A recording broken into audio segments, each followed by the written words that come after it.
இங்க summer vacation இன்னையிலிருந்து தான் ஸ்டார்ட் ஆயிருக்கு. காலையிலேருந்து நியூஸ் பார்த்துட்டு பரபரப்பா டைம் போனதே வந்து தெரியல. சிம்பிளா வந்து பீர்க்கங்காய் சட்னியும், பீட்ரூட் பொரியலும் தான் வந்து செய்யலாம் அப்படின்னு சொல்லிட்டு ரெடி பண்ணிட்டுருந்தேன்.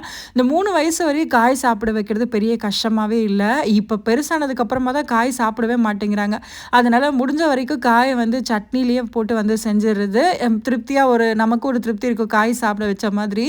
பீர்க்கங்காவ வந்து நல்ல முழு காயாவே வந்து போட்டேன். நான் தோல் மட்டும் போடாம, உப்பு போட்டு நல்லா வதக்கிட்டோன்னா, நல்லா வெந்ததுக்கு அப்புறமா தேங்காய், புளி போட்டுட்டு கொஞ்சமா கிளறி விட்டுட்டு, ஆற வச்சுட்டு சட்னி வந்து ரெடி பண்ணிடலாம். இந்த சட்னி செம்ம டேஸ்ட்டா இருக்கும். முழு காயோட போட்டு செய்றதுனால ட்ரை பண்ணி பாருங்க. சைட் பை சைட்லயே வந்து பீட்ரூட் பொரியலுக்கு வந்து வதக்கி வந்து ரெடி பண்ணிட்டு இருந்தேன். சம்மர் ஹாலிடேஸ் ஆரம்பிச்சதுலேருந்து பார்த்தீங்கன்னா, கிச்சனுக்கும், ஹாலுக்குமா தான் சுத்திட்டு இருக்கிற மாரி இருக்கு. அம்மா ஜூஸ் வேணும், அம்மா ஐஸ்கிரீம் வேணும், அம்மா தண்ணி வேணும்னு இந்த மாரி ஏதாவது ஒரு ஸ்நாக்ஸோ, ஏதாவது ஒண்ணு செஞ்சு குடுத்துட்டே இருக்கிற மாரி தான் இருக்கு. இந்த சம்மர் ஹாலிடேஸ் எப்பதான் முடியும்னு தெரியல.